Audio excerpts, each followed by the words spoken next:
সরকারি চাকরিতে কোটা ব্যবস্থা সংস্কারের দাবিতে 2024 সালের 9 জুলাই বৈষম্য বিরোধী ছাত্র আন্দোলনের আহ্বানে বিশ্ববিদ্যালয়ে ক্লাস পরীক্ষা বর্জন এবং গণসংযোগ কর্মসূচি পালন করেন শিক্ষার্থীরা।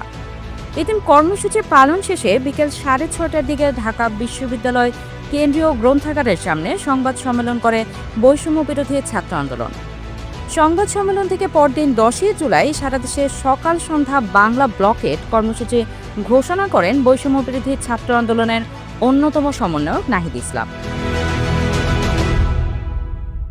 সংবাদ সম্মেলনে নাহিদ ইসলাম বলেন, বুধবার সকাল 10টা থেকে সন্ধ্যা পর্যন্ত সারা দেশে এ কর্মসূচি চলবে। সড়কপথ ও রেলপথ বাংলা ব্লকেটের আওতাভুক্ত থাকবে। বাংলা ব্লকেটের কেন্দ্রীয় কর্মসূচি পালিত হবে ঢাকা বিশ্ববিদ্যালয় ও শাহবাগ এলাকায়। সকাল 10টায় আমরা ঢাকা বিশ্ববিদ্যালয়ের কেন্দ্রীয় গ্রন্থাগারের সামনে জমায়েত হব। তারপর ব্লকেট কর্মসূচি পালনের জন্য শাহবাগ মোড়ে যাব। তিনি বলেন, এই ইস্যুতে সরকার নিশ্চুপ থাকার কারণে এই ধরনের কর্মসূচি দিতে বাধ্য হয়েছে আন্দোলনকারীরা। সরকারের পক্ষ থেকে কোনো আশ্বাস পায়নি বলেই আমাদের এই আন্দোলন।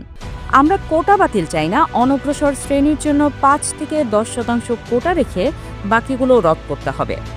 সরকারি চাকরিতে কোটা ব্যবস্থা বাতিলে 2018 সালে সরকারের জারি করা পরিপত্র পুনর্বহালের দাবিতে 2024 সালের 1 জুলাই থেকে আন্দোলনে নামেন শিক্ষার্থীরা। 7 জুলাই থেকে তারা রাজধানী সহ দেশের বিভিন্ন স্থানে সড়ক অবরোধ করে বাংলা ব্লকেট কর্মসূচি পালন করেন। মঙ্গলবার তারা বাংলা ব্লকেট বন্ধ রেখে গণসংযোগ কর্মসূচি পালন করেন। এদিন সমন্বয়করা দেশের বিভিন্ন জায়গার শিক্ষার্থীদের সঙ্গে অনলাইনে গণসংযোগ চালান।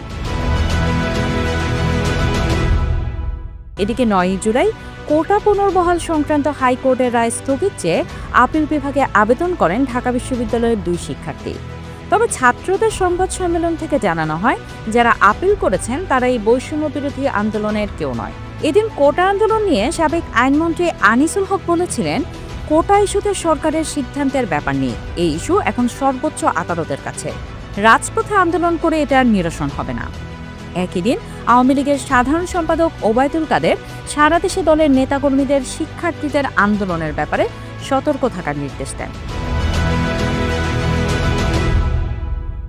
এদিন কোটা ব্যবস্থা সংস্কারের দাবিতে দুপুরে মানববন্ধন করেন বাংলাদেশ প্রকৌশল বিশ্ববিদ্যালয়ের শিক্ষার্থীরা। বুয়েটের শহীদ মিনারে 19 ব্যাচের শিক্ষার্থীরা এই মানববন্ধনের আয়োজন করেন। চট্টগ্রাম বিশ্ববিদ্যালয়ে গণসংযোগ করেন শিক্ষার্থীরা। সকাল 10:30টায় বিশ্ববিদ্যালয়ের শহীদ মিনারে অবস্থান কর্মসূচি ও দুপুর 12টার দিকে 5টি ছাত্রী আবাসিক হলে গণসংযোগ চালান তারা। এদিকে সাভারে ঢাকা আরিচা মহাসড়ক অবরোধ করে বিক্ষোভ করেন জাহাঙ্গীরনগর বিশ্ববিদ্যালয়ের শিক্ষার্থীরা। বিকেল 3:45টার দিকে বিশ্ববিদ্যালয়ের প্রধান ফটক সংলগ্ন মহাসড়ক আধা ঘন্টা ধরে আটকে রেখে বিক্ষোভ করেন তারা। 9 জুলাই অবস্থান কর্মসূচি পালন করেন রাজশাহী কলেজের শিক্ষার্থীরাও। দুপুর 12টার দিকে কলেজ গেটের সামনের সড়ক অবরোধ করে রাখেন শিক্ষার্থীরা। এছাড়াও চট্টগ্রাম বিশ্ববিদ্যালয়ের শিক্ষার্থীরা 3:45টার দিকে চট্টগ্রাম নগরের 16 শহর রেল স্টেশনে রেল লাইন অবরোধ করেন। এতে কক্সবাজার থেকে ঢাকার উদ্দেশ্যে ছেড়ে আসা পর্যটক এক্সপ্রেস ট্রেনটি আধা ঘন্টা অবরোধ করে রাখেন শিক্ষার্থীরা। 9 জুলাই বেলা 3:30 থেকে বিকেল 4টা পর্যন্ত বিশ্ববিদ্যালয়ের প্যারিস রোডে অবস্থান কর্মসূচি পালন করেন রাজশাহী বিশ্ববিদ্যালয়ের শিক্ষার্থীরা। বেলা 2:30টার দিকে বিশ্ববিদ্যালয় ক্যাম্পাসে বিক্ষোভ মিছিল করেন বরিশাল বিশ্ববিদ্যালয়ের শিক্ষার্থীরা। পরে একাডেমিক ভবনের সামনে সমাবেশ করেন তারা। সমাবেশ শেষে বিশ্ববিদ্যালয়ের মূল ফটকে বরিশাল কুয়াকাটা মহাসড়ক অবরোধ করে স্লোগান দেন তারা। এদিকে হবিগঞ্জেও বিক্ষোভ মিছিল ও মানববন্ধন করেছেন শিক্ষার্থীরা। দুপুরে শহরের প্রাণকেন্দ্রে সাধারণ শিক্ষার্থীদের ব্যানারে এই বিক্ষোভ মিছিল ও মানববন্ধন অনুষ্ঠিত হয়।